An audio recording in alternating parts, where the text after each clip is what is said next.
ونعوذ بالله من شرور أنفسنا ومن سيئات أعمالنا من يهده الله فلا مضل له ومن يضلل فلا هادي له وأشهد أن لا إله إلا الله وحده لا شريك له وأشهد أن محمدا عبده ورسوله.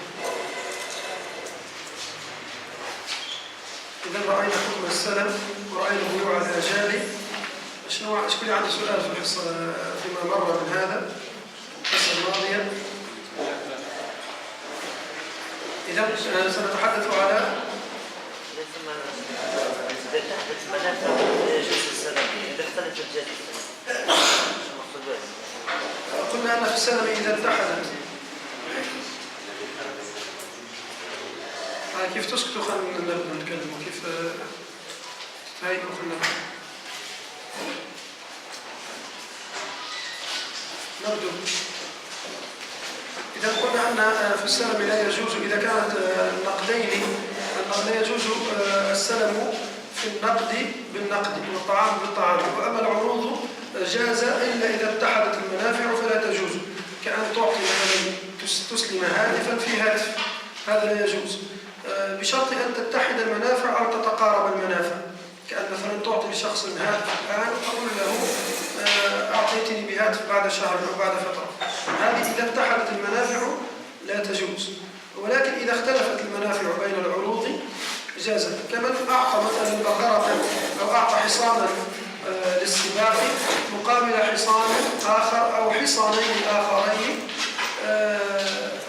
أعطاهما لا إله إلا الله للحم، نعم، يعني أعطى حصانين للحم أو لغيره من المنافع مقابل حصان آخر للسباق، هذه اختلفت المنافع جاز، وإلا لم يجوز، لأن اختلاف المنافع وكأنه غير صفتها وكأنها تغيرت، عندما كانت هذه تراد للسباق والأخرى تراد للحم، وكأن الآخر يعني تغيرهما من سباق إلى لحم، وكأنه الحصان ما يتكلش عند المالكية باش ما نخرجوش على المذهب، نقول مثلا البقرة أو للحرف، حصان للحرف أو لغيره أو للزينة أو للحم الكلاب بلا إشكال، نذبحوه مش نعطوه الكلاب، نعم. فإذا كان اختلفت المنافع وكأنه أخرجها عن صفتها وعن هيئتها.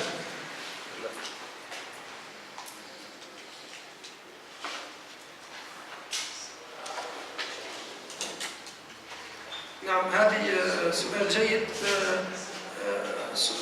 في السابق هناك سؤال على حكم بيع الزيت الزيتوني قبل عصره، وقد وجدت لذلك جوابا في مدونة الفقه المالكي وأدلته للغرياني. هذه مدونة جيدة، الغرياني من أفضل العلماء المعاصرين، أنصحكم بالقراءة له باتباع كتبه. يجوز مع زيت الزيتون معين قبل عصره إذا وقع الشراء، يجوز بيع زيت زيتون معين قبل عصره إذا وقع الشراء بكيل معين أو وزن معين، ككل قنطار أو لتر من الزيت بكذا، بشرط أن يكون وصف الزيت الخارج من هذا الزيتون معروفا بالعادة لا يختلف، وأن لا يتأخر تمام عصره عن نصف شهر خوفا من أن يصير من السلم في معين، فإن كانت حالة الزيت تختلف ولا تعرف صفته في العادة فلا يجوز بيع الزيت الزيتون قبل عصره إلا إذا وقع البيع على الخيار للمشتري، وإذا وقع البيع على الخيار فلا يجوز اشتراط تعجيل الثمن حين العقد لاحتمال، قال وإذا وقع البيع على الخيار فلا يجوز اشتراط تعجيل الثمن حين العقد لاحتمال انحلال البيع، فيتردد النقد المعجل بين السلفية والثمنية، فإنه إذا أمضي بيع الخيار صار مدفوع ثمنا، وإذا حصل ورد بائع النقد صار صرفا، وهذا التردد ممنوع كما نعرفه في السابق. إذا فتوى جيدة. قال يجوز بيع زيت زيتون معين قبل عصره إذا وقع الشراء بكيل معين أو وزن معين، ككل قنطار أو لتر من الزيت بكذا، بشرط أن يكون وصف الزيت الخارج من هذا الزيتون المعصور معروفا بالعادة لا يختلف، وأن لا يتأخر تمام عصره عن نصف شهر لكي لا يكون سلما، خوفا من أن يصير من السلم في معين. مفهوم؟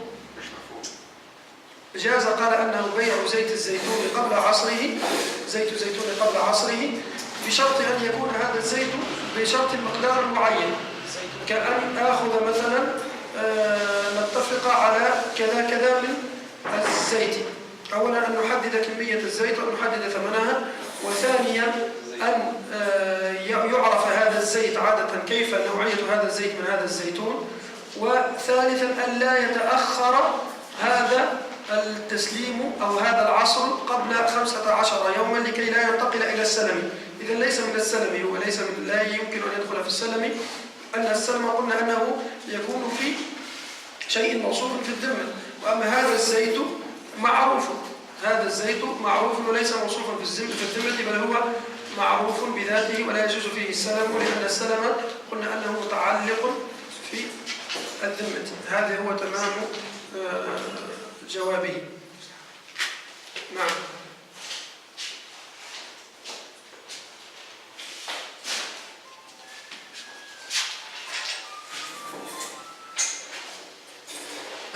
هنا سؤال: هل بيع الغائب على الصفة هو عقد على اللزوم أم أنه على الخيار؟ نعم، إن كان على الخيار لا إشكال. البيوع هذه البيوع إن كانت على الخيار لا إشكال، حتى بيع السلم إن كان على الخيار لا إشكال، يمكن أن لا تتوفر فيه هذه الشروط. كأن أقول لك كما قلت لكم في السابق، ونقول لك إن أتيت مثلا بالسلعة الفلانية يعني نادني أو اتصل بي لكي أرى هذه السلعة، ربما أشتريها مثلا، هذا على الخيار. إن كان كذلك فليس سلما هذا. وكذلك بيع الغائب إن كان على الخيار كذلك يمكن أن تسقط تلك الشروط، لأنه يصبح البيع الحقيقي عند وجود السلعة. مفهوم؟ كأن كان عندك مثلا شيء في بعيد عن هذا المكان وقلت لك إن أتيت به ربما أراه، فأنت لم تأتي به خصيصا لي أنا، فلم يتم هذا البيع، وهذا ليس عقد بيع وشراء. فإذا أتيت بهذه السلعة عندها أراها أنا ويمكن أن أشتريها وأن أبيعها. ولذلك هذا السؤال: هل بيع الغائب على الصفة هو عقد على اللزوم؟ طبعا هو عقد على اللزوم، يعني بيع الغائب على الصفة هو عقد على اللزوم، رحمك الله، كالجزاء كالسلم كذلك هو بيع على اللزوم، أم أنه على الخيار؟ لا، على اللزوم. أعني هل المشتري الحق بعد معاينة السلعة أن يمضي العقد أو أن يلغيه؟ لا، طبعا يجب عليه أن يقبل به إذا كانت موافقة للشروط للصفة والكيل الذي حددناه.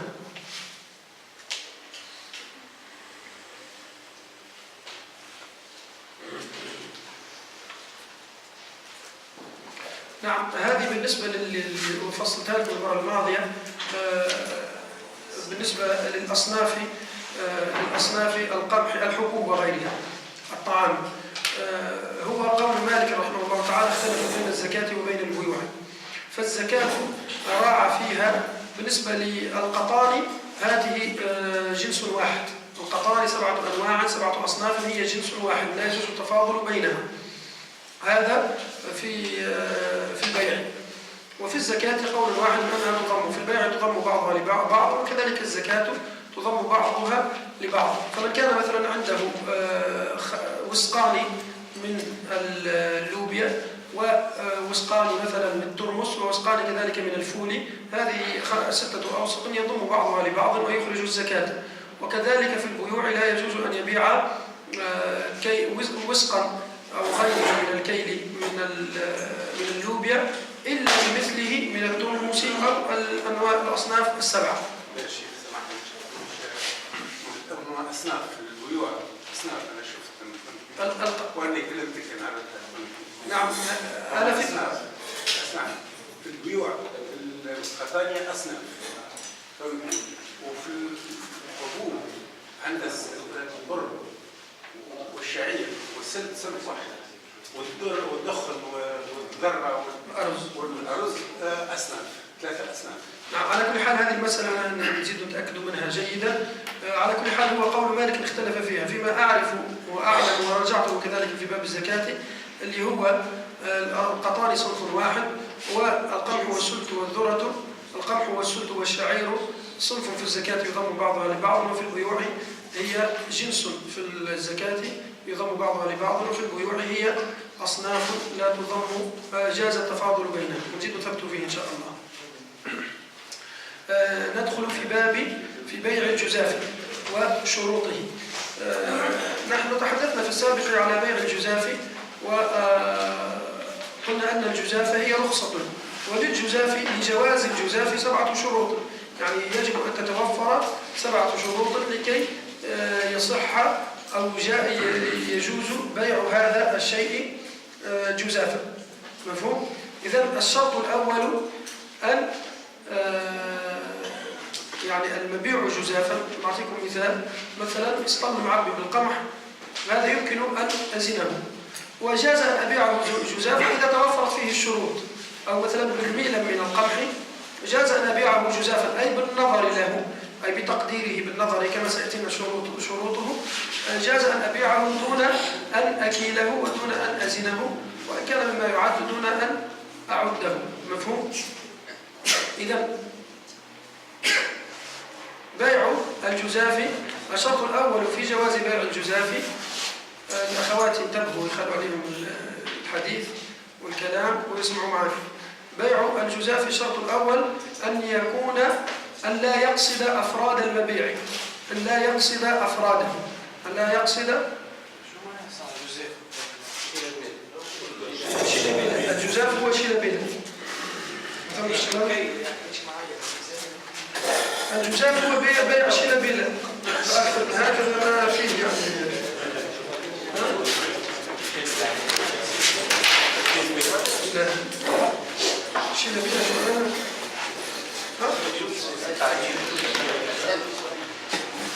شيلبيل يعني هات شعرت لكم غير ما نوزنه، لا وزن ولا عدد ولا كيل. نعم. إذا هذا البيع بيع الجزاف الشرط الأول من شروطه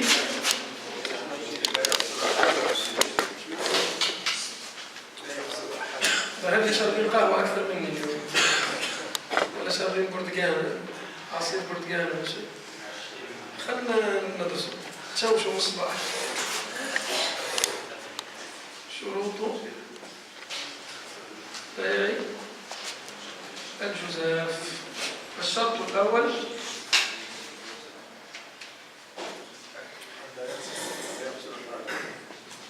بارك الله فيكم انتبهوا، لم يقصد أفراده. الشرط الأول أن لا يقصد البائع والمشتري أفراد المبيع. مثل ماذا؟ مثلا تعرفون أن القمح جاز بيع القمح جزاف. القمح هل ينتفع بكل حبة واحدة من القمح؟ بل ينتفع به كله، إذا لا تقصد أفراده، بخلاف البقر والعبيد هذه تقصد أفرادها، والثياب كذلك، لأنه ينتفع بكل بقرة وحدها، وكذلك الثياب ينتفع بكل ثوب وحده. هذا هو المقصود بعدم قصد أفراده. مفهوم؟ لم يقصد أفراده. الشرط الثاني أن يجهله، أن يجهل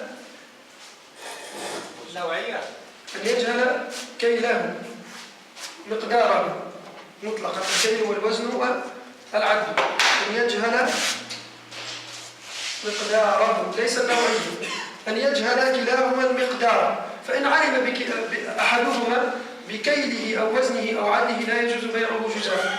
مثلا أنا نعرف هذه البتية بتاع القمح، نعرف اللي هي تقريبا، وأنا وزنتها مش تقريبا، وزنتها نعرف هي فيها مثلا 70 كيلو. علم أحدنا بهذا لا يجوز بيعه جزافا، أن يجهله.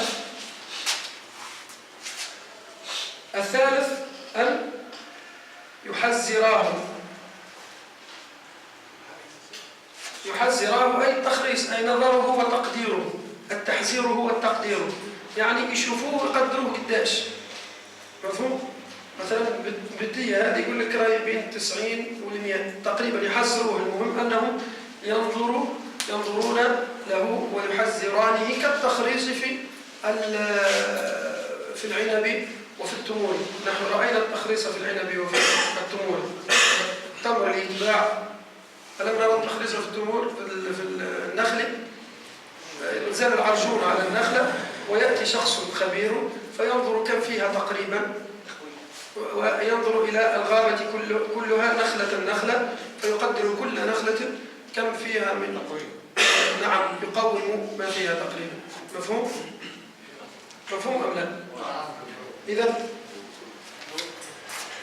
الشرط الرابع الشيء الموضوع فيه هذا الذي سيباع هذه السلعة يجب أن يكون مستوي القرار ومستوي الأجناب كذلك. كيف البتية هذه المعبية ينبغي أن لا تكون يعني قعرها أن لا يكون محدودبا، لأن في احتدابه هناك غبن للمشتري، وكذلك إذا كان مفتوحا إلى الأسفل يكون غبنا للبائع. مفهوم؟ أن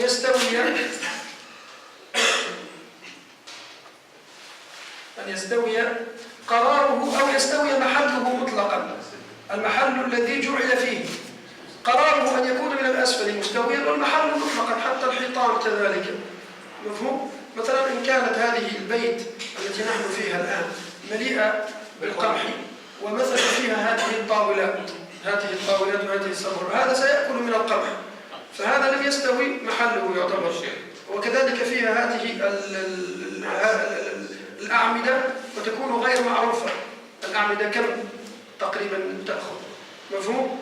أو كانت فيها يعني بالداخل خزانة داخل الحائط وغيره، فهذا كله مما يفسد التحذير، لأن التحذير الإنسان لا يمكن أن يحذر شيء ما هو مستوي، مربع ما هوش مستوي. مفهوم؟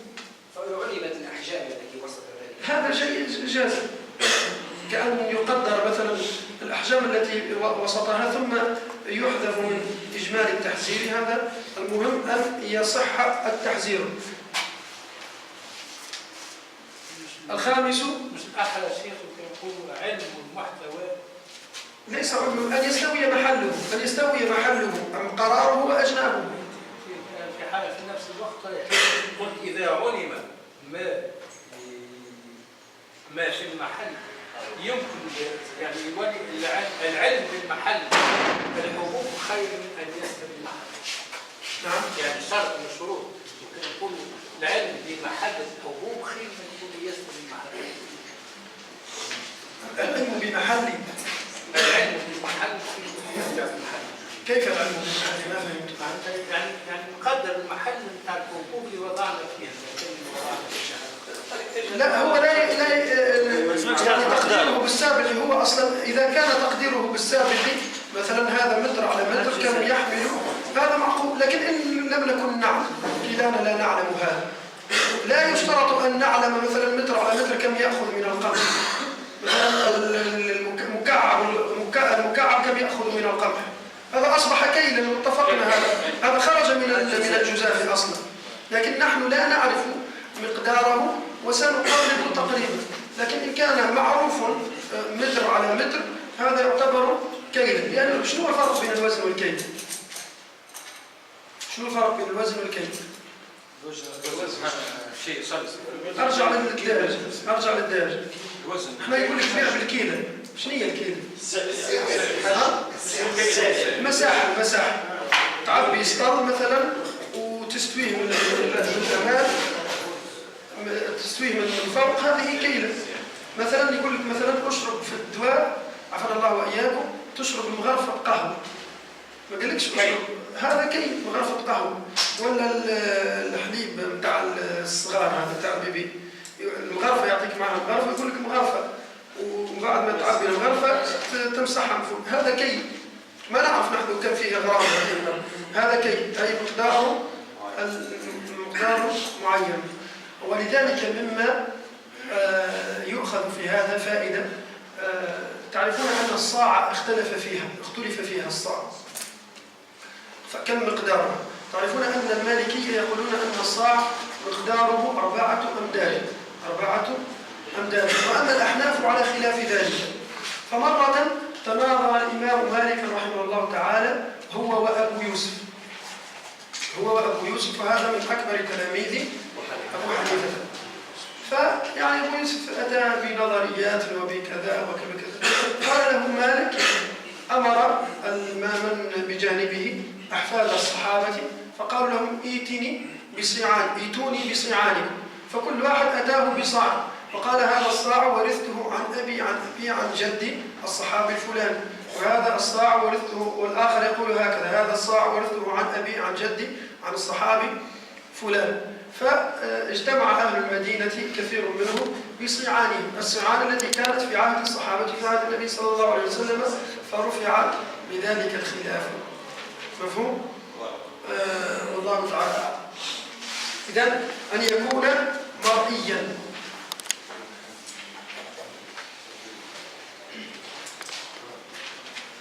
أن يكون مرئيا. ولذلك الإمام مالك رحمه الله تعالى يأخذ بعمل أهل المدينة، لأنه قال يرد أحاديث الآحاد بعمل أهل المدينة، وهذا مذهب بعض مشايخه كربيعة الرأي وغيرهم، كانوا يقولون وهو كذلك ورثها عنه أن الإمام مالك رحمه خطوش، يعني ما قال قولا من عنده إلا 3 مسائل تسمى استحسانات مالك، 3 مسائل ودائما يبكي منها خائفا من الله عز وجل أن يحاسبه على هذه 3 استحسانات. يعني ما قال من عنده في الشريعة إلا 3 استحسانات وكلها وراثة عن الصحابة، وكان يتبع الصحابة. كان يقول في عمل أهل المدينة، كان يقول لا مسألة تبلغني 1000 عن 1000 أفضل من خبر الأحد. يعني هو الإمام مالك تابع التابعين، يعني بينه الصحابة مشايخه هم التابعين، الإمام مالك مشايخه هم التابعين ومشايخ مشايخه هم الصحابة. وما زالت متوافرة في ذلك الوقت سنة النبي صلى الله عليه وسلم في المدينة، مع أن الأحاديث إجماع أهل المدينة متواتر كذلك. إجماع أهل المدينة معتبر بخلاف إجماع غيرهم، لأن الصحابة عاشوا هنالك ولم يرضى لهم عمر بن الخطاب رضي الله تعالى عنهم أن يخرجوا من المدينة، فعندما مات عمر بن الخطاب فرق الصحابة فبقي علمهم في المدينة. فكان يقولون أن الدليل آخذ الدليل 1000 عن 1000 أفضل من آخذ دليل أو أحاديث الأحد، لأن أحاديث الأحد كما نعرف أنها تفيد الظن، والأخرى إن لم تفيد اليقين كذلك تفيد الظن. مفهوم؟ والله تعالى. نعم. إذن الشرط الخامس أن يكون مرئيا، هذا الذي نحن بصدد تحذيره كيف يمكن أن نحذره؟ ألا ترون أن هذا التحذير هذا أن يستوي محله من تمام التحذير، وكذلك أن يكون مرئيا من تمام التحذير. مفهوم؟ فإن لم يكن مرئيا لا يمكن أن نحذره، فينبغي أن يكون مرئيا لنا. مفهوم؟ فإن كان مثلا صندوق مليء بالقمح لا نعرف كم يملأ من القمح أو كم القمح وصل إليه إلى أي حد أو إلى أي ارتفاع، هذا لا يجوز. أو هذا البيت مليء بالقمح دون أن نراه، هذا لا يجوز، بل يجب أن نرى مقدار الشيء الذي وضع فيه هذا القمح أو مطلق الذي سنبيعه جزافا. مفهوم؟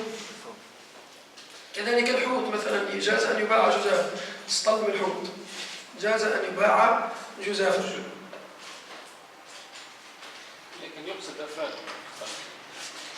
لا، الحوت لا يقصد أفراده، الحوت تقصد يعني تمشي، لا يقصد أفراده، إلا قيل أن الحوت الكبير صحيح يقصد أفراده، الحوت الكبير ينتفع بكل حوتة وحدها، فهذه قيل أنها يقصد أفراده، لكن الحقيقة الحوت يراد لحمه لا يقصد أفراده.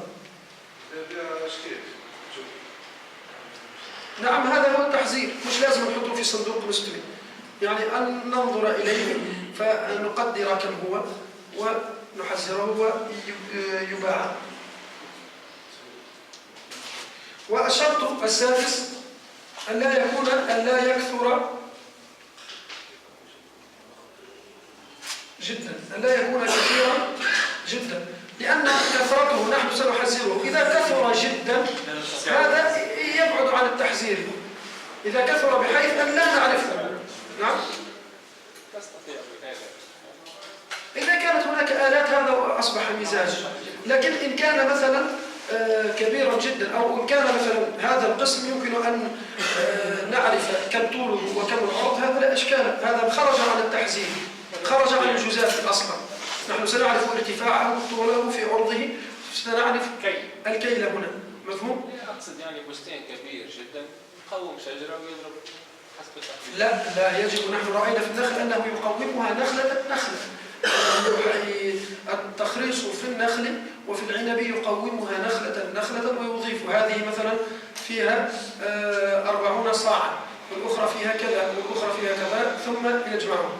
لا يجوز أن يضرب، لأن كل نخلة أو كل شجرة يكون البيع يكون ثمرتها أكثر من الأخرى، لا تكون مستوية. مفهوم؟ وهو رخصة، والرخصة يعني بالسيف، يعني أقل غلطة تفسد. أن الرخصة يفسدها الحرام ويفسدها المكروه، فالرخصة لا تتعدى محلها كما يقول الفقهاء. يعني إذا أعطاك الشرع رخصة فلا تتعداها، فينبغي أن، ولذلك عندما يجعلون رخصة كرخصة الجزاف، كرخصة الجزاف هنا، كرخصة السلم وكرخصة بيع الغائب، لأنه البيع الغائب وبيع السلم هذا من البيع الذي لا تملكه، لأنه لا يجوز بيع ما لا تملكه. رخص له السلم والغائب، فأرخصوها وحفوها بالشروط. شيخ كان بالإمكان يعني أن يقع الكيل أو الميزان للبيع جزافا، أن يقع الالتجاء للبيع جزافا؟ لا، إذا كان هذا الشرط السابع. والشرط السابع أن يعسر عده أو كيله أو وزنه. فإذا عسرت عد، إذا لم يعسر، فإذا لم يعسر بحيث كان بجانبك الميزان أو يمكن أن تعدها، مثلا بيض جاز أن نبيعها جزافا، ولا تعد جاز أن نبيعها جزافا، يعني السيارة مليئة بالبيض جاز أن نبيعها جزافا. فإذا استطعنا أن نعدها، فيجب أن نعدها، ولكن إن خفنا من عدها تكسيرها وفسادها فيمكن أن نبيعها جزافا. مفهوم؟ جنس يكون معلوم الجنس، أن يكون غير مسكوك. هذا جنس يعني يكون مثلا بر. هذا نص الرسالة؟ لا من خاطئ، ما حبيت نفهم غلط. يكون نفس الجنس، مثلا بر ببر، باش نعطيه نتاع الزريعة وناخذ نتاع. هذا في السلم. السلم مش البيت. بر ببر لا يجوز. الطعام بالطعام لا يجوز سلم، والذهب بالذهب والذهب بالفضة لا يجوز سلما، لأنها فيها ربا النسيء. وما دخله ربا النسيء أو ربا الفضل ماذا يدخل للطعام والنقدين، فهذه لا يجوز فيها السلم. جاز فيها السلم بشيء آخر، لكن أن أسلم برا أو أسلم طعاما في طعام أو أسلم نقدا في نقد لا يجوز. أما أسلم نقدا في طعام أو عرضا في عرض جاز. إذن هذه هي الشروط السبعة التي للجزاف. سأعطيكم فيهم بيتين، ولو أنكم ياسر منكم ما تستحقوش، ما تراجعوش عليه. السابعة أن يعسر هذا البيتين، مش نعطيكم مجموعة 7 شهور، لكن إذا كانوا لكم مش حافظين بالعكس نعطيكم حتى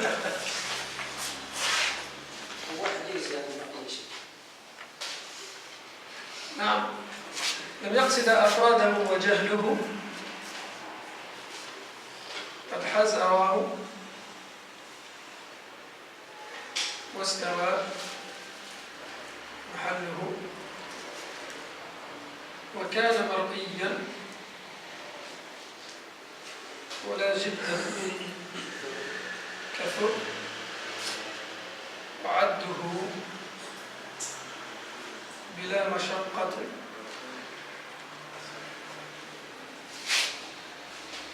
عسر.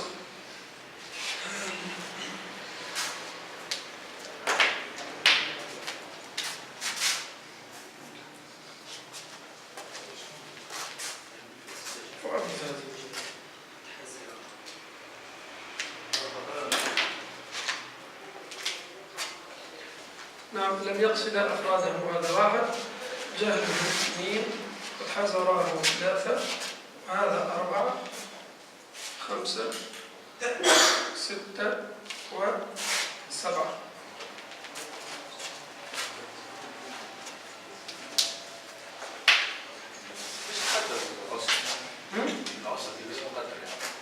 العسر بالعرف يعني ليس عسرا شديدا تتعب. مثلا هذا البيت أو البرميل ينبغي أن يعني نبقوا فيه يعني ويتبص عنا ياس القمح إذا أردنا أن نزله، أو يخسرنا كثير من الوقت نبقوا ساعتين ولا ثلاثة، فهذا يغتفر ذلك.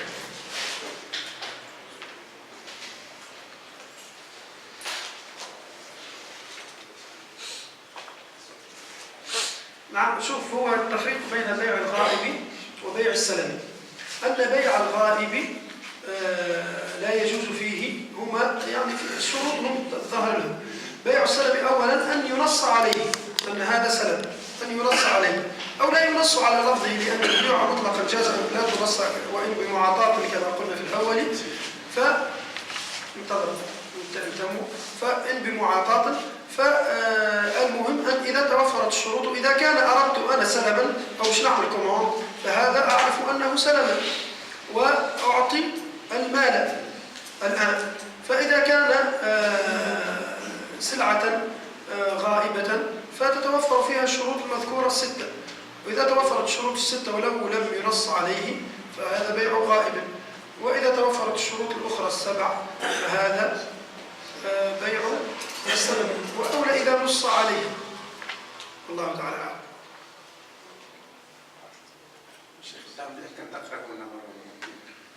لم يقصد أفراده وجهله، قد حزراه واستوى محله، وكان مرئيا ولا جدا كثر، وعده بلا مشقة عسر.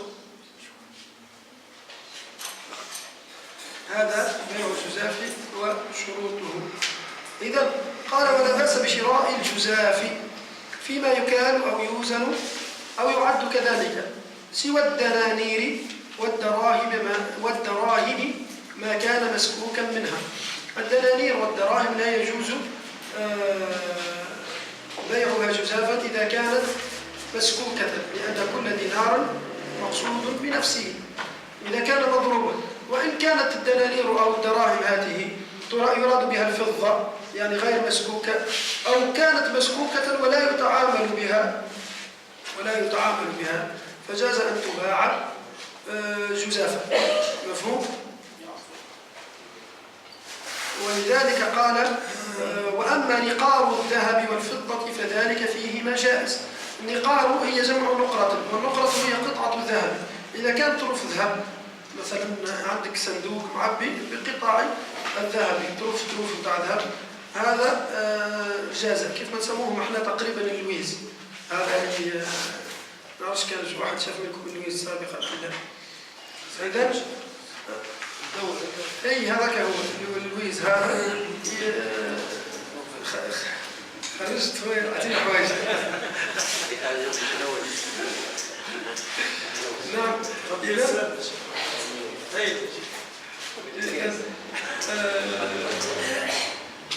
أنا وليد مش نحن هذه غير من. إذا فهذه النقار الذهبي، قطاع الذهب، طرف ذهب، هذا جاز أن تباع جزافا. عندك مثلا السرة كما نقولوا احنا ذهب، سرة ذهب جاز بيعها جزافا، وكذلك الفضة، السرة من الفضة جاز بيعها جزافا. وأما إذا كانت سرة من تراب الفضة لا يجوز بيعها جزافا، لأنه نحن رأيناها في السابق، لأنه لا يعلم كم فيها مقدار الفضة. إذن ولذلك قال: والدراهم ولا بأس بشراء الجزاف فيما يكال أو يوزن سوى الدنانير والدراهم ما كان مسكوكا. وأما نقار الذهب والفضة فذلك فيهما جائز. ولا يجوز شراء الرقيق والثياب جزافا ولا ما يمكن عده بلا مشقة جزافا. كذلك لا يجوز شراء الرقيق والثياب كل ما يقصد مفردا، هذا لا يجوز بيعه أو شراؤه جزافا. ثوب، هذا الثوب عندي مثلا فريب بارة من لبس الفريب، هذه فيما أظن، الله أعلم، على كل حال لن أقول شيئا من نفسي، لكن إن كان عندك كثيرا من الثياب لا يعلم مقدارها وكانت كثيرة فهذا لا يجوز بيعها جزافا إذا كنت أردت بها اللباس، لكن إن أردتها قماشا فهذا جاز بيعها جزافا. إن كانت أثوابا لتلبس لا يجوز بيعها جزافا إلا أن تعد ويرى كل ثوب كم ثمنه. فإن كانت متناظرة كلها ثوب واحد متكرر فنعدها ونضربها في ثمن ثوب واحد. وإن كانت مختلفة يعني لباس غليظ وغيره فكل ثوب يجعل له ثمن وتضم الأثمان بعضها. مثال في الخفاف مثلا. نعم. مثال في الخرفان أو في البقر أو في. لا يجوز بيع الجزاف في الخرفان والبقر لأنه قصد أفرادها. البيض جاز بيعه جزافا، الحوت كذلك جاز بيعه جزافا، وقيل أن الحوت الكبير يستفاد به أفرادا لا يجوز بيعه جزافا. القمح جاز بيعه جزافا، كذلك اللوبيا وغيرها، هذه لأنها لا تقصد أفرادها ولا ينتفع بكل فرد منها فجاز بيعها جزافا. وانظر كذلك لسموحنا الهندي، والله تعالى أعلم. الهندي نعرف كان يتباع بالحارة، ما نعرفش مش موجودة. لا أنا نعرف قريبا عندنا في الجنوب كان يباع بالأربعة، الحارة 40 فرنك و50 فرنك، تو تغير ويبيعوه بالسطل. الحارة هذا هو عده يباع بالعد لا إشكال. وكذلك في سطل فهذا كذلك جزافا. نعم هذا جزافا، يعني يعبي لك سطل ويقول لك الله تعالى أعلم. الله أعلم. أليس للعرف محل في الأخذ ببيع الجزاف، يعني قال مثلا في الفريق شيء يعني يتعاملون بيع الباطل من يبتاعها الفقهاء؟ هذا الفريب، بارات الفريب يشتريها الفقهاء ويبيعونها أو يشتريها من لا يصلي أصلا في الغالب؟ لا مش الفقهاء ولا يصلون أصلا، هم يصلون وليس بالفقهاء ولا يعلمون الفقه، وهذا لا يؤخذ منهم عرف، ولكنه لا يؤخذ منهم لأن العرف المعتبر هو عرف العلماء وعرف الصحابة، عرف عهد النبي. عندما نقول عرفا ليس العرف المطلق، الأصل في العرف أنه عرف الصحابة إلا ما أجازه الفقهاء من أعراف المجتمعات الأخرى، يعني ليس كل عرف. ولذلك كما رأينا في الحصة أظن ذكرت هذا أن العقد الذي وقع على غير وجه الشرع ولكن النية كانت فيه صحيحة، النية صحيحة ولكنه وقع على خلاف الشرع، هذا لا يعتبر وينقض، هذا بيع فاسد. مفهوم؟ ولو كانت النية فيه صحيحة والمقصود بذلك التعارض، لأن تعرف أنت أن النبي صلى الله عليه وسلم عندما نهى عن بيع التمر بالرطب أجاز، ولذلك يقول الفقهاء أنه جازت الحيلة في بعض المسائل الفقهية، مثل هذا بيع الرطب بالتمر. أنت يمكن أن تبيع الرطب بالتمر ولكن تدخل فيه المال، مفهوم؟ فتشتري مثلا التمر هذا تشتريه بالمال ثم تبتاع الرطب بالماء، هذا أنت ستأخذ، أنت في كل الحالات كان عنده صاحبك التمر وأنت عندك الرطب، أنت سيصبح التمر لك والرطب له، فاجعل المال يعني فيهم ويجوز ذلك. الحيل الشرعية إذا كما يقول الفقهاء أنها مطلوبة في بعض المسائل. ومن الحيل كذلك من نقض الوضوء في الصلاة لم يؤمر بجعل أصبعه على أنفه لكي يوهم الناس أنه رعف، مفهوم؟ وهذا يقولون من الرياء المستحب، أن مستحب للإنسان، يعني هو في الحقيقة ليس راعف في الأغلب، لأنه كان راعف لا يحتاج أن يؤمر سيجعل، فهو في الحقيقة ليس براعف، ولكنه جعل يده على أنفه ليوهم غيره أنه راعف. الله أعلم. شيء بالنسبة للفريق اللي نرجعوا له شيء راهو يعصر وعده. كي نحكيو على بالات فريق شيء 20 بالة و 30 بالة يلزم الكميون، تحب لو اشترى نهار ولا أكثر من اشترى نهار يكسب فيهم ولا شيء. الله أعلم. بالنسبة للثية نراه إن شاء الله الفريق هذه نراه. هذا اقتراح جيد أنها يعصر، بل لا يعصر عدها، بل هي مشقة في عدها، أن ولو عصر عدها عصرا عاديا يغتفر، لكن إن كان مشقة في ينظر. على كل حال ما نقول لك حد شيء. سمحني شيخ، لا يعصر عدو، بيختلف مع الأخ، لأنه ناس تجيب الدبش من برا امبورتاسيون، برشا الدبش اللي فيها إذا كانت عندك 10 بنات باش تشتري، عندك باش تشتري 10 بنات، خلينا على شيء وقتها. قطعة البارة واحدة فيها 200 و 300 قطعة ربما حسب نظريات. تسيب إن كانت قطع صغار بتاع صغار. هي القاعدة شيخ في سراج السالك أن يفرش الثياب، الثوب الواحد يفرش وتقلب. قلنا في سراج السالك أنك تقلب الثوب. نعم هذا سنراها هنا. على كل حال ننظر فيها هذه. هو الأصل في الثوب أنه سنراها قريبا أنه يفرش وينشر كما يقول الفقهاء، وينظر له أو ينشر بعضه، ولا يجوز بيعه مغلقا. وهذا حقيقة بيع البالة يمكن أن نرد على هذا أن فيها غرر كبير، بخلاف أنها فيها هذا قطوس إشكال، هذا اللي يسمونه مسكرة. يصنف بين ألبسة النساء وألبسة الأطفال. نعم، ولكن تعرف أنت أن ألبسة النساء قد تربح أو غيرها من هذه الثياب المستعملة قد تربح في البالة الواحدة قد تربح 1000 دينار وقد تربح 100 دينار، فهذا غرر ظاهر. فهذا هو الذي يمنع في البيع، لأنك هذه البالة ما تعرفش يقول لك أنت وزهرك. هذا كذلك نظر آخر لهذا البيع. الله تعالى أعلم.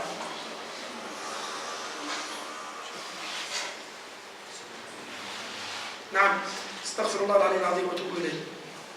هذا كل خرجت عليه على الدرس، وما قلت فيه شيء، يعني لا ريتني ولا ريتكم، لا ريتوني ولا ريتكم. يقولوش لو الشيخ أجازلنا ولا قال ما قرر في المتن وما قلته لكم عن مشايخ درسته فهذا هو الصحيح، وقلته من نفسي، فأولى بالخطأ وبالغلط ولا تأخذونه. هذه جبت روحي. نعم. إذن ومن باع نخلا قد كبرت فتروها للبائع إلا أن يشترطه المبتاع.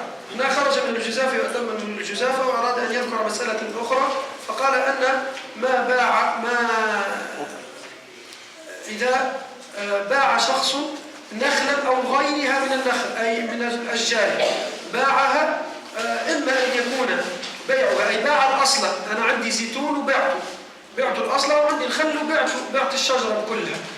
فإذا كنت بعتها هذه الشجرة إما أن تكون الثمرة قد أبرت أو لم تؤبر، والتأبير هو التذكير عندنا، يعني نسموه احنا التلقيح، كيف الكرموس هذا، تعرفوا أن الكرموس نعمل له الذكار، نسموه الذكار هذا، وكذلك النخل يجعل له كذلك الذكار هذا معروف عندكم أليس كذلك؟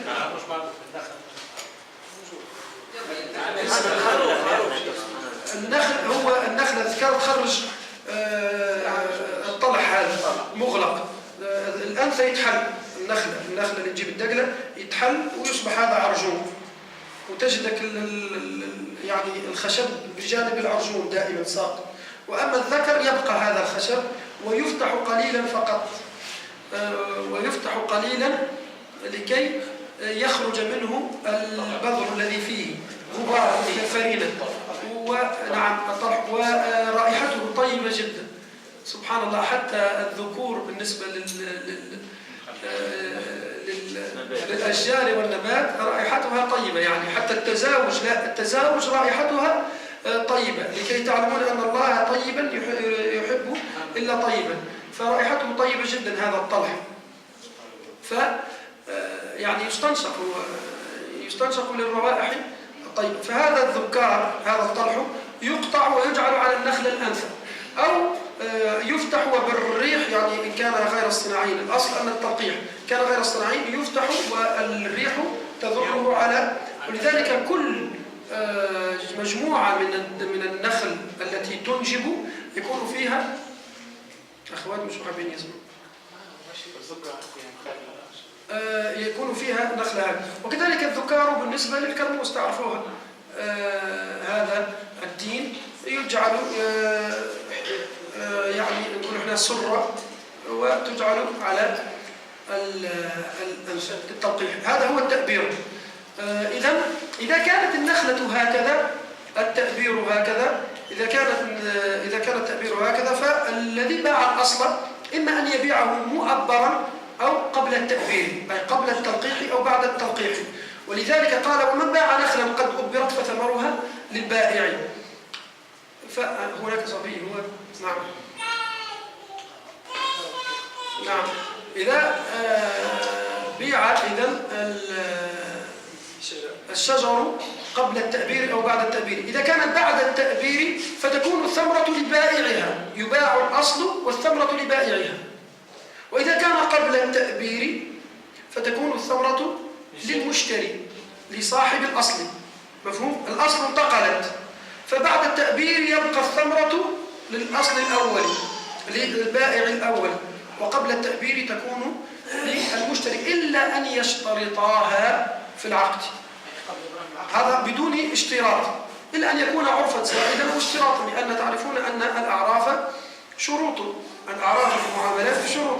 فمن يشترط باللفظ في العقد، أو أن يبتاع، أو أن شروطا، أو أن يكون عادة سائدة في المجتمع، لأن العادة تكون بمحل الشروط. العادات شروط في المعاملات. تعرفون أن العادة محكمة في العبادات. إذن نعم. قال: ومن باع نخلا، هذا قطعة من حديث، ومن باع نخلا قد أبرت فثمرها للبائع. هذا قطعة من حديث رسول الله صلى الله عليه وآله وصحبه وسلم. ولتعلموا أن الفقهاء هم لا يأتون بالأحاديث، لا يقولون لك، لكن يأتوك بزبدة الأحكام. يقولون أن هذه الرسالة رغم صغر حجمها فيها 400 حديث، فيها 400 حديث الرسالة بلفظها يعني. ولكن الفقهاء يأتون بزبدة الأحكام، ولذلك أدرج الحديث دون بيان أنه حديث. ومن باع نخلا قد أبرت فثمرها للبائع إلا أن يشترطه المبتاع، فيكون ثمرها للمبتاع أي للمشتري. وكذلك غيرها من الثمار، سواء كانت التأبير، لأن التأبير عادة يكون في النخل، ومطلقا في غيرها من الثمرة. والتأبير في غير النخلة يكون بخروج الثمرة وبروزها، بخروج الثمرة وبروزها. وأما بدو الصلاح يكون بظهور صلاح الثمرة بالحلاوة أو بانفتاح النور وغيرها. مفهوم؟ إذن التأبير في غير النخل هو خروج الثمرة وبروزها. مثلا التفاح لا يؤبر فيما أعلم، لا يؤبر. فهو علة التأبير هو أن تسكن الثمرة، يعني الثمرة تسكن في التأبير. عندما تؤبر النخلة ما تبدأ وردا ولا لونها، فعندما تؤبر تسكن الثمرة. وكذلك وغيرها من الأشياء التي تذكر. وأما تأبير الثمار التي لا تذكر ولا تلقح هي خروج ثمرتها وبروزه. مفهوم؟ إذن وكذلك غيرها من الثمار. والإبار أو الإبار هو التذكير، وإبار الزرع هو خروجه من الأرض. هذا بالنسبة لإبار الثمرة. وأما الزرع فمن اشترى أرضا يعني أصلا وفيها زرع، فيها قمح مغروس، فهذا الزرع إما أن يكون بدر أي ظهر أو لم يظهر. فإذا ظهر على وجه الأرض، ظهر هذا الزرع، فيكون يشتري من اشترى الأرض تكون الأرض له والزرع للبائع، إلا أن يشترطه طبعا. وإذا لم يبدر هذا الزرع، لم يظهر على وجه الأرض، فيكون البذر والزرع للمشتري. مفهوم؟ ولذلك قال وإدبار الزرع خروجه من الأرض. نترك الأسئلة من بعد إن شاء الله.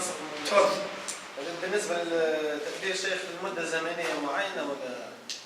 هو أن يتم التأبير، هو التأبير واضح معروف، يعني أصحاب النخل وغيره يعرفون متى الثمار لما تثمر يعني للبائع، الفصل اللي يوقع فيه التأبير يعني فقط. ما فهمت. نحن قلنا شيء نحن قد أبرت فثمنها للبائع، يعني الثمن بعد أن تنتج. لا، في فصل في ذلك الفصل، فإذا قطعت أصبحت. نعم، في ذلك الفصل هو التأبير يكون للبائع، الثمرة تكون للبائع في ذلك الفصل فقط، تلك الثمرة. وأما بعد ذلك، بعد أن يأخذ ثمره، فتكون الأصل بما فيها للمشتري. الله تعالى أعلم. ومن باع عبدا وله مال فماله للبائع إلا أن يشترطه المبتاع. إذن كذلك العبد، تعرفون أن العبد يملك تحت سيده، يعني السيد هو مالك للعبد، والعبد يمكن أن يملك مالا وأن يملك عبيدا كذلك.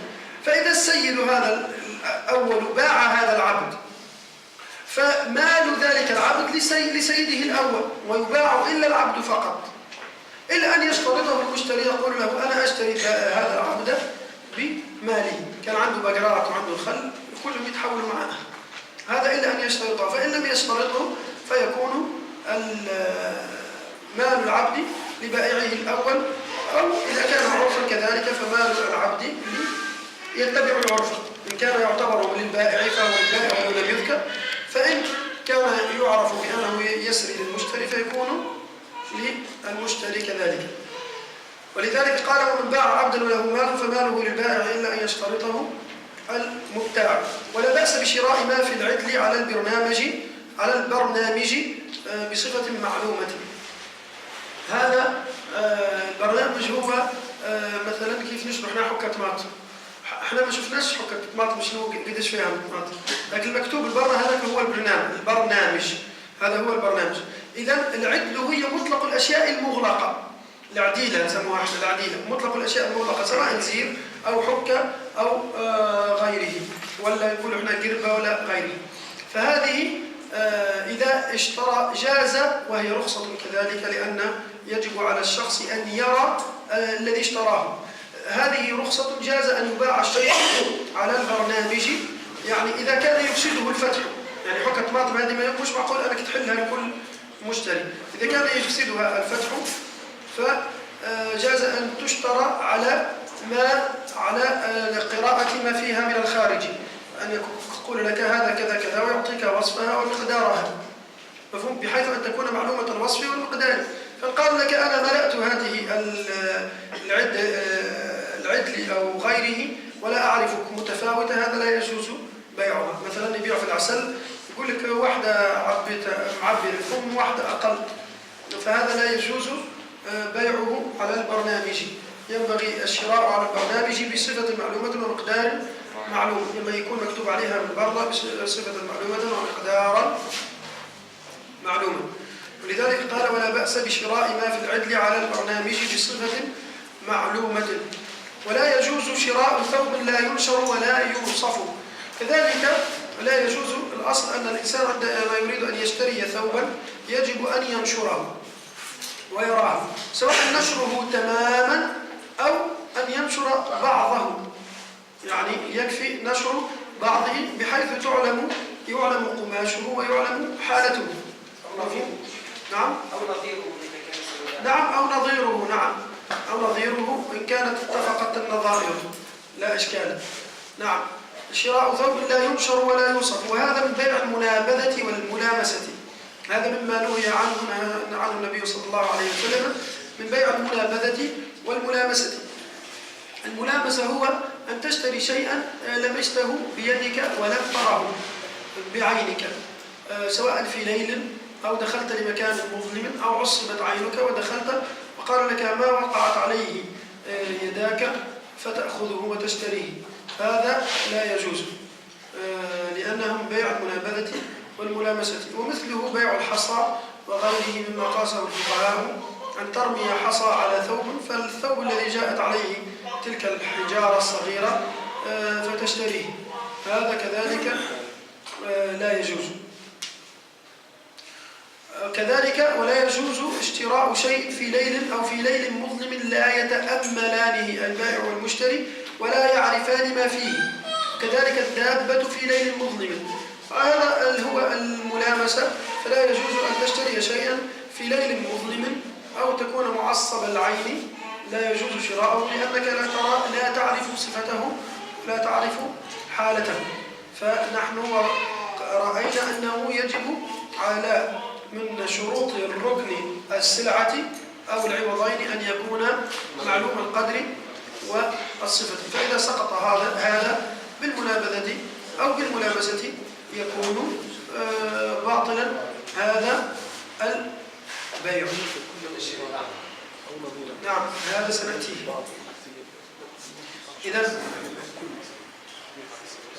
إذن هذا بيع المنابذة والملامسة مما نهي عنه. بالنسبة للشخص البصير هذا الأصل أنه لا يجوز له الشراء لأنه لا يرى ما يشتري ولا يعرف وصفه. قالوا فإن كان يعرف وصفا بأن كان يرى سابقا ثم فقد البصر فهذا جاز أن يشتري إن كان على الصفة التي يعرفها في السابق. وأما إن كان لا يعرف الصفة فهذا في الأصل أنه لا يجوز، ولكنه للعسر رخص له في ذلك، رخص للبصير الشراء والبيع رخصة. والأفضل طبعا التوكيل، لأنه يعسر عليه أن كل ما اشترى شيئا أن يوكل غيره، أن يوكل قريبا أو يوكل صديقا في الشراء والبيع، فهو مرخص في حقه لأنه يمكن للبائع أن يغبنه في الشراء والبيع، والله تعالى أعلم. إذن قال ولا يسوم أحد على سوم أخيه وذلك إذا ركن وتقارب لا في أول التساوم لا في أول التساوم. نعم نحن رأينا التقارب ورأينا الركون في السابق.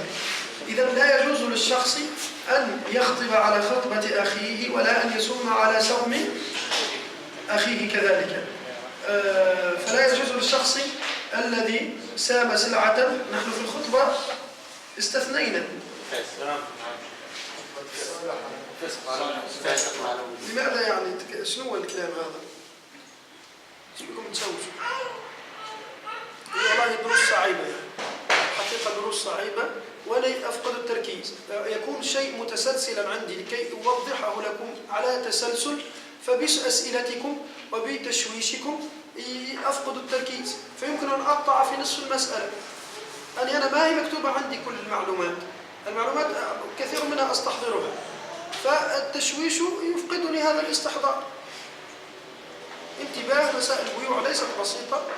الشرط الذي يسقط أفسد البيع، الشرط ما يقوله الكمش أفسد الدرس كله.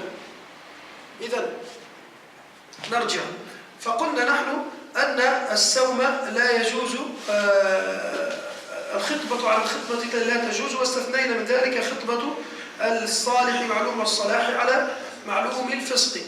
وكذلك السوم لا يجوز مطلقا، ما فيش تفصيل لا في الفسق ولا في الصلاح. فلا يجوز لشخص أن يسوم سلعة قد سامها غيره من بائع وتقارب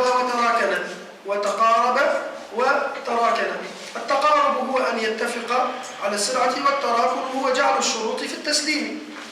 مفهوم؟ هذا هو. إذا ركن أي اتفق البائع والمشتري وتراكن وتقارب كذلك، يعني قرب التسليم بحيث وقتاش تسلم هذه وقتاش نخوها وكذا، فهذا هو لا يجوز عند ذلك السوم على السوم. وإلا هذا في غير المزاد العلني طبعا، المزاد العلني مفتوح لأنه لم يقع تقارب أصلا، لأن في المزاد العلني لا يقع ربما تراكن ولكن لا يقع التقارب، وأصلا حتى التراكن هو ما زال البائع وما زال ينتظر الزيادة. مفهوم؟ فهذا المزاد العلني واضح. وأما إن اتفقت مع شخص هذه السيارة سأبيعها له ب10,000 مثلا، واتفقنا وقال لي أنه سيسلمني إياها غدا أو كذا، أو يعني نتم البيعة، ثم أتى شخص آخر فقال أنا أعطيك فيها أكثر أو أقل، فهذا لا يجوز ذلك. والبيع الثاني فاسد، والبيع الثاني فاسد ويرجع إن تم يرجع وعثر عليه يرجع يفسخ البيع ويعطى للأول إلا إذا فات بمفوت، والله تعالى أعلم. إذن قال هذا بعد التراكم والتقارب. وأما في أول البيع كحالة المزاد العلني هذا جاز. أو مثلا افترضنا أن اشتريت شيء عن شخص وانتهينا وتمينا وأخذ مثلا ساشي أو حاوية سيضعها فيها، هذا تقريبا انتهى، فأتى شخص آخر وسامها، هذا لا يجوز السوم، ولا يجوز كذلك للبائع أن يبيعها إياه لأنه تم التقارب والتراكم. ولذلك قال لا في أول التساوم، وأما في أول التساوم ما زال النقاش دائر، فهذا جاز أن يسومها الآخر. وأما ما يقع في كثير من المزادات العلنية ما يسمى زيادة السعر، يأتي شخص يزيد السعر بغير قصد الشراء، يعني يكون عنده أتباع هذا البائع فيجعلون يصعدون الأسعار. نعم، هذا هو يسمى النجش، فهذا النجش لا يجوز. مثلا هو لن يشتري، لا يريد الشراء إلا أنه يريد تصعيد الثمن يعني زيادة الثمن على المشتري بغير قصد الشراء، هذا هو النجش. شيخ رسالة على سوم فيه، وذلك إذا ركنا ونحيوها الهمزة ركنا. نعم، إذا أركنا قال هو أي هو كده. نعم، ماذا قال؟ إذا أركنا. لا ركنا، إذا ركنا وتقاربا. نعم. والبيع ينعقد بالكلام وإن لم يفترق المتبايعان. نحن رأينا في السابق أن البيع ينعقد بالكلام فقط، ويتم بالكلام أو بغير الكلام، وإن بمعاطاة كما رأينا، سواء وقع الافتراق أو لا يقع أو لم يقع الافتراق، سواء وقع الافتراق أو لم يقع الافتراق تم البيع. خلافا للشافعي قال أن البيع على الخيار ما لم يفترق البائع والمشتري، وهذا مأخوذ من حديث النبي صلى الله عليه وسلم البيعان بالخيار ما لم يتفارقا. فهذا الحديث هو حديث صريح وبه أخذ الشافعي، ولكن الإمام مالك لم يأخذ به، ورأى أنه من مقصود الشرع أن يتم البيع بالحضور. مثلا أنا في أول الحصة اشتريت من عندي بعضكم قلما، يعني لا يتم البيع إلا إذا خرجنا، وعليه لا يمكن استعماله لأنه لم يصبح ملك. مفهوم؟ يعني ما دمنا نحن في هذا المحل لا يمكن استعمال هذا الشيء، ولا يمكنك استعمال المال الذي قبضته إلا إذا افترقنا، وهذا مما يعصر وهو مخالف للمقصد البيع والشراء. وكذلك الفقهاء السبعة المعروفون على قول مالك، يعني مالك على قول الفقهاء السبعة، ليس مالك اتبع في ذلك الفقهاء السبعة ولم يعمل بهذا الحديث، وتركه الفقهاء السبعة وتركه أهل المدينة كذلك. ويقولون أن الفقهاء السبعة منهم سعيد بن المسيب خلاف في قوله. هناك من قال أنه قال بالحديث بظاهر الحديث، هناك من قال أنه يعني وافق الشافعي، هناك من قال أنه وافق مالك. على كل حال الفقهاء الستة قولهم قول مالك، وسعيد بن المسيب رضي الله تعالى عنه على قول ترددت النقول عنه. مفهوم؟ لكي تعلموا أن الحديث فقط لا يكفي. هل الفقهاء السبعة غير مهديين مثلا؟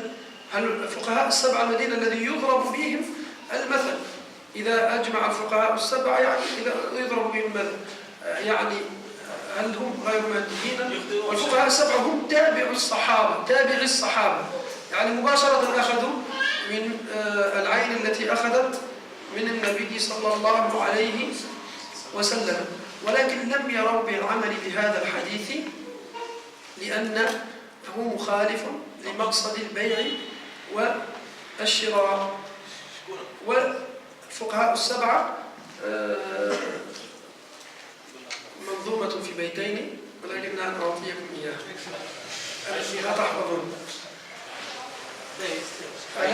قال الناظم: ألا كل من لا يهتدي بأئمة فقسمته ضيزى عن الحق خارجا، فخذهم عبيد الله عروة قاسم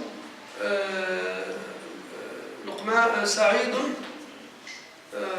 ألا كل من لا يقتدي بأئمة فقسمته ضيزى عن الحق خارجا، فخذهم عبيد الله عروة قاسم سليمان سعيد سليمان كذا خارجا. دي ما سقط شيء. نعم، فخذهم عبيد الله عروة قاسم سعيد سليمان فراخ خارجة ابن زيد بن ثابت الصحابي المعروف. لا كل من لا يهتدي بأئمة فقسمته ضيزى عن الحق خارجة، فخذهم عبيد الله عروة قاسم سعيد سليمان أبو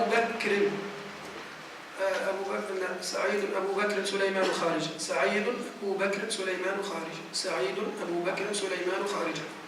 فخذهم عبيد الله عروة قاسم سعيد أبو بكر سليمان خارجة. هذه السبعة الفقهاء.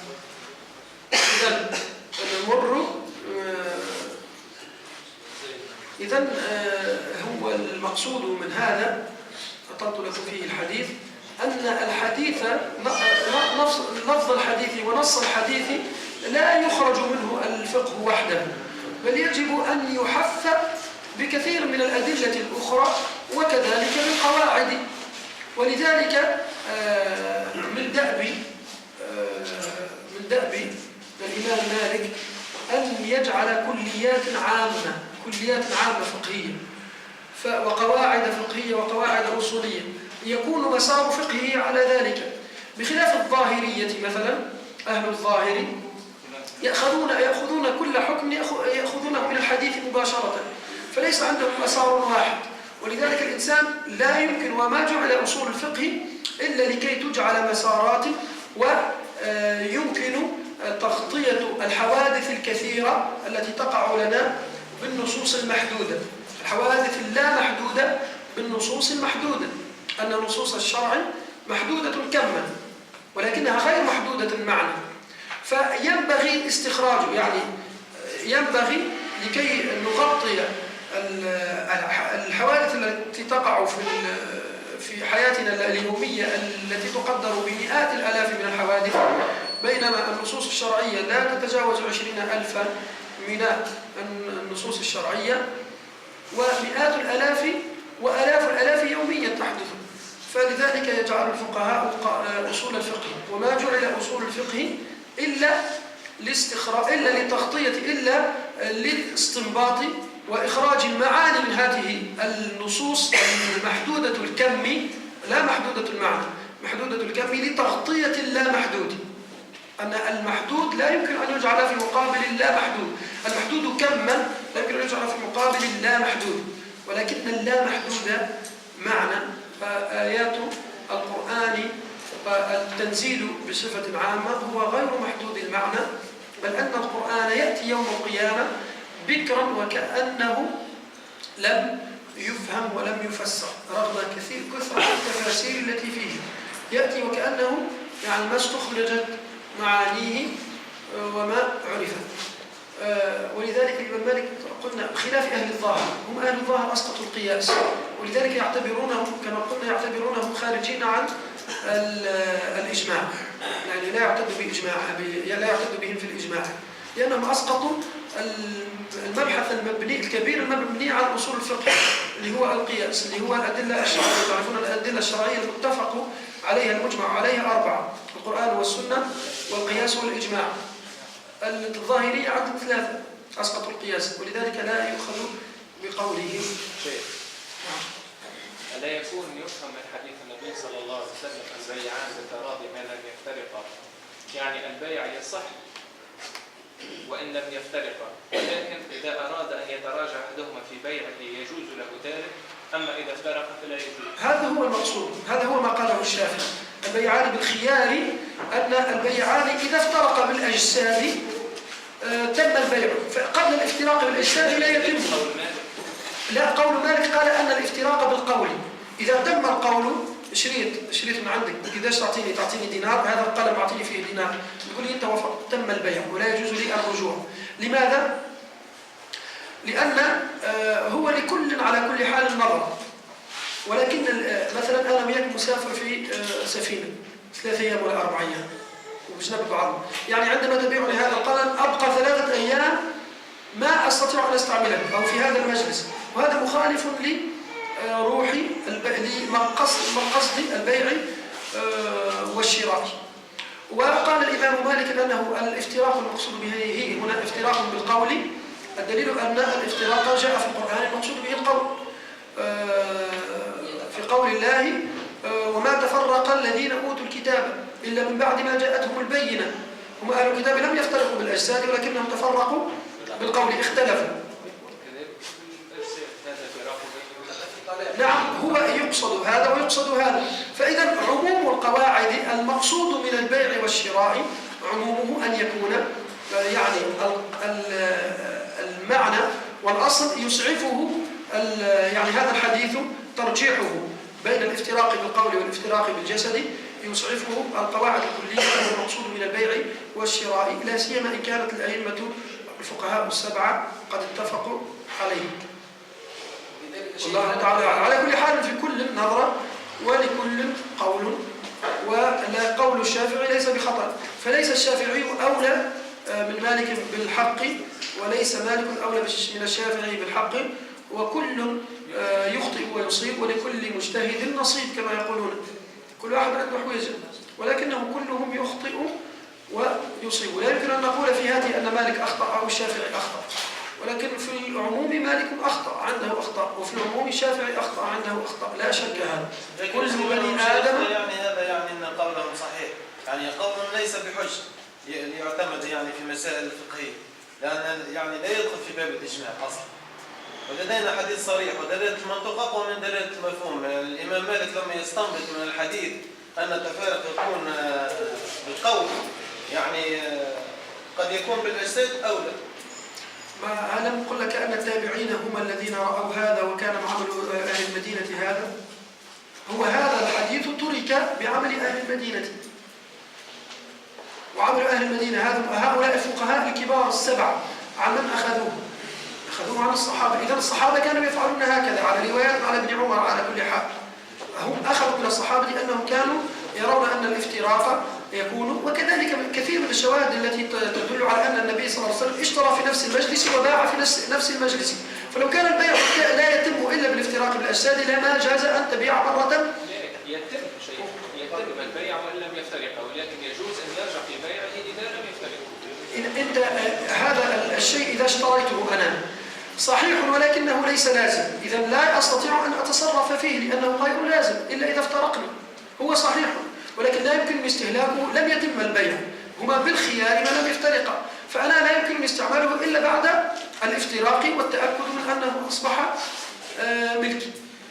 ما لما وإذا استعملته الغلة لمن؟ إذا استعملته الضمان علي. على البائع والمشتري. علي أن نتراجع. لا هذا الله أعلم. على كل حال ولها نظرة. على كل حال المسألة ما فيها حق قرار. الحق في الفقه لا يعرف بالذات. قول الشافعي ظاهر النص، وقول مالك معنى النص الخفي. ألا تعلموا أو ألا تعرفون أن النبي صلى الله عليه وسلم عندما قال أن اقرأوا القرآن فإنه سيأتي يوم ويرفع القرآن، فاستغرب الصحابي قال كيف نحفظه ونعلمه أبناءنا ويرفع؟ قال له ظننتك فكلتك أمك ظننتك أفقه من ذلك، أو كما قال النبي صلى الله عليه وسلم. لا يقصد به المعنى الظاهر، معنى اللفظ، ليس يرفع القرآن رفعا. قال له أليس اليهود يقرؤون التوراة وهم لا يعملون بها؟ فعندما أخذ الصحابي ظاهر اللفظ أنه يرفع القرآن قال له النبي صلى الله عليه وسلم ظننتك أفهم، الفقه هو الفهم، ظننتك أفهم من ذلك، أنا أريد المعنى. قال له ألا ترى أن اليهود القرآن بيدهم ولكنه مرفوع عنهم عملا، وكما نرى الآن القرآن بيدنا ولكننا لا نفهمه. تجد حافظ القرآن يحفظه من الأول إلى الآخر ولا يفهمه. ولذلك النبي صلى الله عليه وسلم في الحديث قال أنه يؤم القوم أقرأهم لكتاب الله. الشافعي أخذ الظاهر، مالك أخذ المعنى الخفي أفقههم، لأن الصحابة كانوا يحفظون القرآن، ومن حفظ القرآن من الصحابة هو الفقيه، من لم يحفظ القرآن ليس بفقيه. فقال أقرأكم أي أفقهكم. قال مالك لا، ما يحتاجه الإمام من حفظ القرآن، هو يحتاج إلى الفاتحة وإلى آية، ولكنه يحتاج للفقه لكي يصلح صلاته.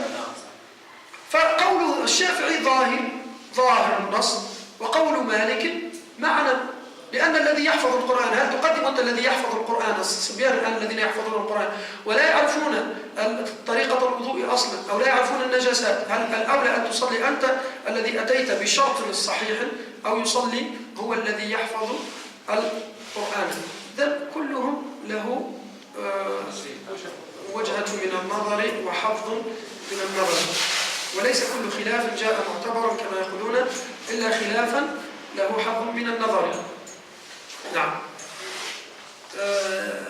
إذن وصلنا احنا ولا يصوم نعم. والبيع ينعقد بالكلام وإن لم يفترق المتبايعان. والإجارة جائزة إذا ضرب لها أجلا وسميا الثمن.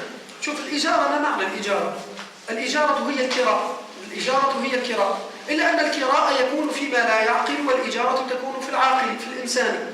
أنا عندما نكيك حصان ولا بقرة أو ثور، هذا يعتبر كراء، أو دار أو غيره يعتبر كراء.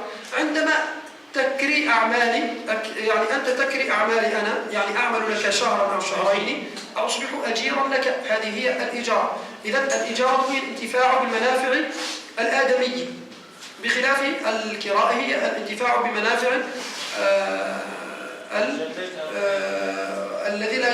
الذي لا يعقل مطلقا، غير العاقل، والأخرى العاقل. إذن وقال والإجارة جائزة، يعني أن يكون لك عمال أو أن تؤجر شخصا على أن تعطيه مقابل ذلك، هذا جائز، ولكنها عندها ضوابط. والإجارة جائزة إذا ضرب لها أجلا وسميا الثمن. والإجارة جائزة إذا ضرب لها أجلا وسميا الثمن، بشرط أن يضرب أجلا للإجارة. أنا أريدك أجيرا عندي شهرا كاملا أو أسبوعا أو يوما بمقابل كذا، أعطيك على كل يوم مثلا كيلا من القمح أو مقدارا معلومة من المال أو ثوبا معينا، أن يكون الزمن محددا والثمن كذلك الذي ستعطيه إياه كذلك محدد. إذا ضرب لها أي الإجارة ثمنا وسميا، إذا ضرب لها أجل وسميا الثمن. ولا يضرب في الجعل أجل في رد الآبق. الجعل كذلك، الجعل مثل لا يبتعد عن الإجارة، إلا أن الإجارة هي يجب أن يشترط فيها الأجل، وأما الجعل لا يجوز اشتراط الأجل. والجعل مثاله أن أقول لك مثلا إن حفرت لي هذا البئر أو إن أتيتني بابني أو بحيوان ضائع أعطيك كذا كذا. هذا هو الجعل، يعني أجعل لك جعالة. يعني يقول لك مثلا تكتب لي هذا الكتاب، تمم لي هذا الكتاب تنقله لي، فأعطيك مثلا 10 دنانير أو أعطيك شيئا معلوما كيلا من التمر أو غيره. هذا هو الجعل. ودليلهم في ذلك هناك من حرمه الأحناف لم يجيزوه، والدليل في ذلك أن قول الله عز وجل ولمن جاء به حمل بعير، أن لمن جاء بصواع الملك تاج الملك له حمل بعير من القمح. وشرع من قبلنا شرعا لنا ما لم يدل الدليل على عدمه. هذا هو الجعل. فمثلا ابحث لي عن كذا، أو إن بحثت لي عن هذه المسألة أو عن هذه الفتوى أعطيتك كذا، فهذا هو الجعل. والجعل لا يجوز اشتراط الزمن فيه، يشترط العمل ولا يشترط الزمن، بخلاف الإجارة. الإجارة يشترط الزمن والأجل ويشترط الثمن، وأما الجعل يشترط إلا المقابل الثمن فقط ولا يشترط الأجل. ولا يضرب في الجعل أجل في رد الآبق. الجعل مطلقا لا يضرب فيه الأجل. في رد الآبق العبد الآبق أو البعير الشارد الذي هرب. العبد الآبق هو الذي خرج عن طاعة سيده وهرب، أو البعير الشارد مشى ولعلوش عندك ضاع. فهذا تأتي لفلان وتقول له إن أتيتني بكذا، أو لمن جاء مثلا أقف على رؤوس الأشهاد وأقول له عندي بعير أو سيارة مسروقة أو ضائعة، من أتاني بها فأعطيه 1000 دينار مثلا. هذا هو الجعل. لا تعطي ليس كل من بحث عن السيارة تعطيه شيء، من أتاك بالسيارة تعطيه مالا. هذا هو. إذا تم العمل وأتاك بالعمل على وجه المطلوب تعطيه الثمن، وإلا ليس له شيء.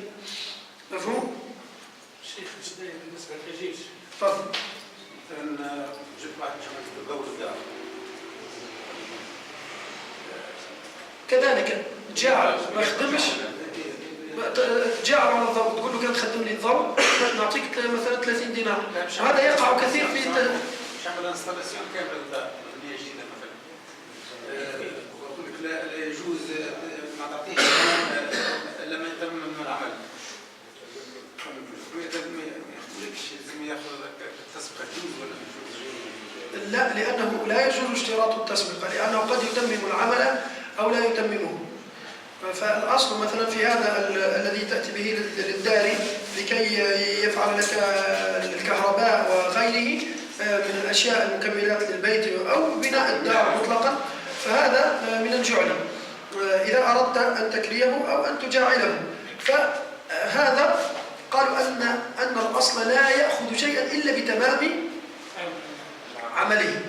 وقيل أنه إذا لم يتم العمل جاز له أن يأخذ النصيب الذي أي النسبة التي فعلها من العمل، إذا كان هذا العمل سينتفع به صاحب رب الشيء بعد ذلك. مثلا أعطيك مثال، أو كما قاله الفقهاء، قالوا مثلا أن الإنسان قال لك طلع لي الماء من احفر لي حفرة لين طلع لي الماء، احفر لي بير، وهذا البير مش في أرضه، هو حاجته بشوية ماء، حفرت ما طلعتش البير، هذا ليس له شيء، ما طلعتش ماء، هذا ليس له شيء، لأنك أنت البير مش باش تنتفع به بعد ذلك. ولكن إن كان هذا البئر في مكان في أرضك، يعني بحيث أنه حفر ولم يصل إلى الماء فانقطع ولم يستطع الإتمام، قالوا أنه ينبغي أن يعطيه بمقدار العمل، لأن صاحب الأرض يمكن أن يأتي بشخص آخر فيجعله أقل، وكذلك بناء الدار تم الدار ما نجمش يكملها الكل. فهذا صاحب الضوء يمكن كذلك أن تعطيه على مقدار، قيل أن تعطيه على مقدار العمل إذا كنت انتفعت بالعمل. بالنسبة للأجير شيخ قلت على مقدار المدة، مثلا باش نبني انا دار باش اجير باليوم ما نعرفش المده قداش باش يتم الحق. أنت استأجرته على يوم 8 ساعات يعني ما عندك، أنت ستعطيه باش نكمل الحيط هذاك يعني كل يوم نعطيك الاجر نتاعك، اما تقعد معايا حتى تكمل الحيط هذاك. ما نعرفش المده قداش باش أنت تعطيه على كل يوم، أنت ضربك الأجل في اليوم هذا ضرب الثمن والأجل. أنت كل يوم كل 8 ساعات تعطيه 10 دنانير. تم أتاك غدا ستعطيه 10 دنانير، لم يأتي غدا لا تعطيه 10 دنانير. نعم. خلينا ننتبه للأسئلة. 5 دقائق. الإجارة 5 دقائق. الإجارة كما معامل تعمل عقود محددة المدة وعقود غير محددة المدة. يعني عقود غير محددة المدة يعني غير جائزة. كيفاش؟ سيدي يعني كونترات انديترميني يعني تخدم يعني ما عندك حق تركك في المحدد المدة كم كونترات وتخلص. هذا أنت كل شهر معلوم، هذا المدة الأجل معلوم والثمن معلوم، لأن كل شهر تخلص عليه. أنك أنت هذا الشهر معلوم، الأجل معلوم اللي هو الشهر، ثم تأخذ قيمته، ثم بعد أن ينتهي الشهر يتجدد شهر آخر وهكذا. هذا لا إشكال. هذا هو المقصود. يعني كونترات دوات ما غير يعني يخدمك ما تعرفش كم، يخدمك ما تعرفش كم، أو كل يوم تعرف عليه كم. نعم هذا هو المقصود، أنا كل يوم تعرف عليه الذي اشتغلته تأخذ ثمنه المعلوم بالأجل المعلوم، الثمن المعلوم بالأجل المعلوم. فإن لم تشتغل لا تأخذ، هذا لا إشكال، لا يشترط. نعم قال نمر شوية نسرع شوية. نعم أجل في رد ولا يضرب في الجعل أجل في رد الآبق أو بعير شارد أو حفر البئر أو بيع ثوب ونحوه ولا شيء له إلا بتمام العمل.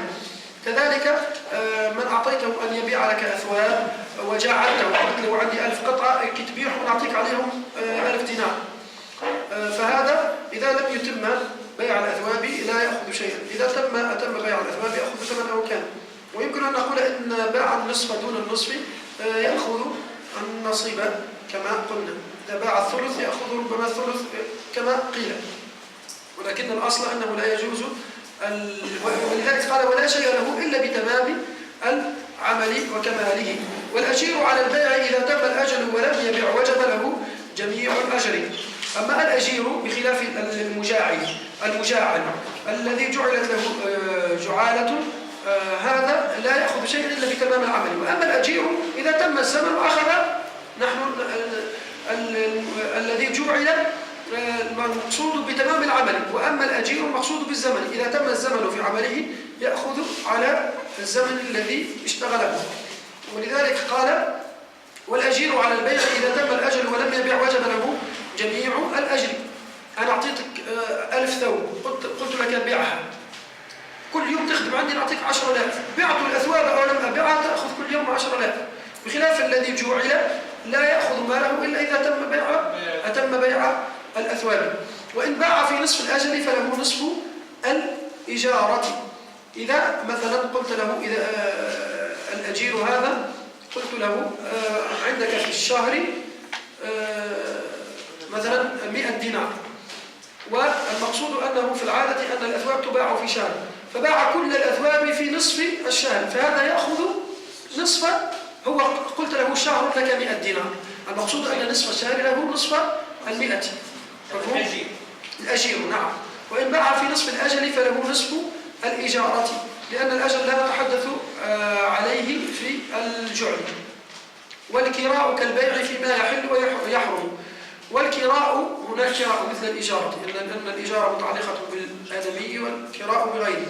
والكراء والإجارة فيها كل الشروط التي تتوفر في البيع كذلك، المعلوم القدر والصفة وغيره. مفهوم؟ وقال والكراء كالبيع فيما يحل ويحرم. ومن اكترى دابة بعينها إلى بلد فماتت انفسخ الكراء فيما بقي. اكتريت سيارة إلى أن توصلك إلى مثلا المكان المعين الذي يبعد 100 كيلومتر، فانكسرت هذه السيارة في 50، فهذا تعطي إلا نصف الكراء. الضمان على من؟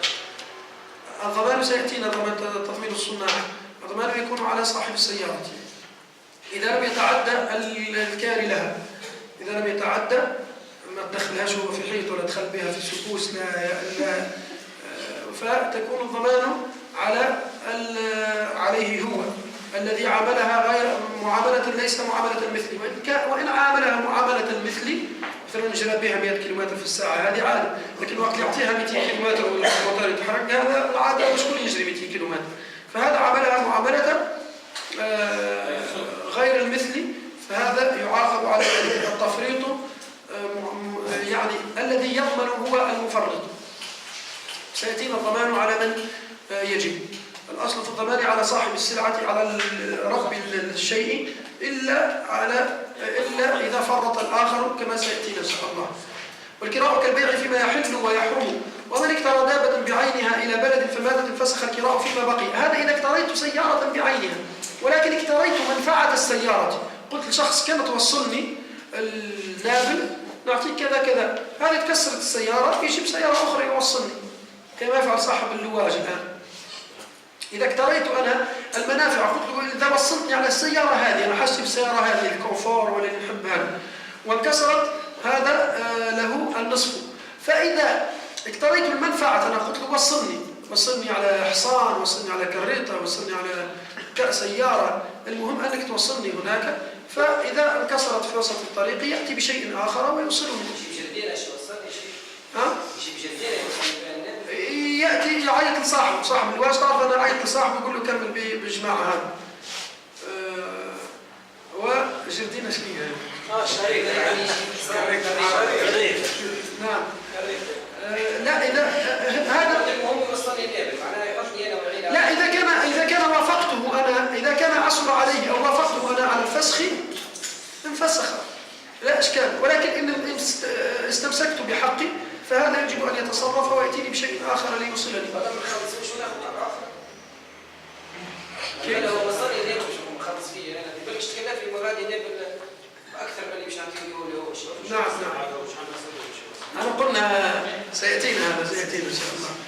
ومن اكترى دابة بعينها، إذا اكترى دابة بعينها إلى بلد فماتت هذه الدابة فانفسخ الكراء فيما بقي، ولكن إن اكترى منفعة أنا قلت لك وصلني فهذا لا ينفسخ العقد، وإجاز له أن يأتي بشيء آخر ويوصلني. وكذلك الأجير يموت، كذلك إذا مات الأجير انفسخ العقد الإجارة. يعني أنا كنت مستأجرا لعامل يعمل معي، إذا مات الأجير لا أعطيه تمام الشهر، بل أعطيه إلى يوم اشتغل، أعطي لورثته يعني إلى يوم اشتغل. نعم انفسخ، نعم منفسخ. وكذلك الأجير يموت ينفسخ. والدار تنهدم قبل تمام مدة الكراء، كذلك ينفسخ الكراء. مفهوم؟ ولكن إن مات الكاري للدار إن مات لا ينفسخ الكراء، بل الورثة جاز لهم أن يستعملوا الدار ولا ينفسخ الكراء إلا إذا وافقهم. هذا في التشاحن. وأما الاتفاق لا إشكال في كل المعاملات في الاتفاق إذا كانت مطابقة للشرع. استغفر الله سبحانه وتعالى.